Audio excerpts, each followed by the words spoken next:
los síntomas que tiene el animal. No puede estar hidrófobo y puede molestar. Confirma el gran Hipócrates que el perro casual suele ladrar muchísimo o suele murmurar.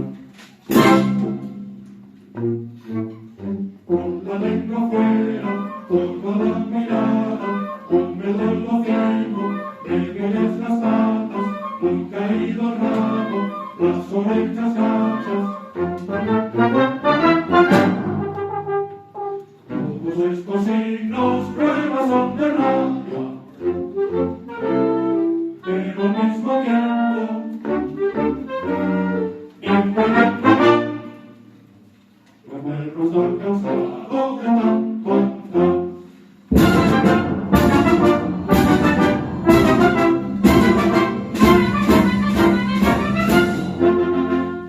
Doctores sapientísimos que lo he estudiado bien, son en sus obras clínicas de nuestro parecer. Descubrir radio anticuerpos granulares, mortales son terácides, mortales son tercer.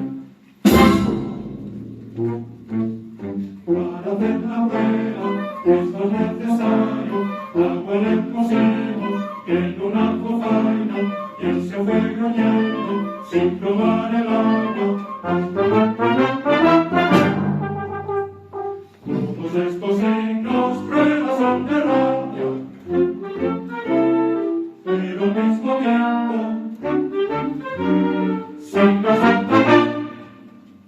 Porque el amigo chico no tiene sed, y de esta opinión nadie nos sacará, que el perro está rabioso.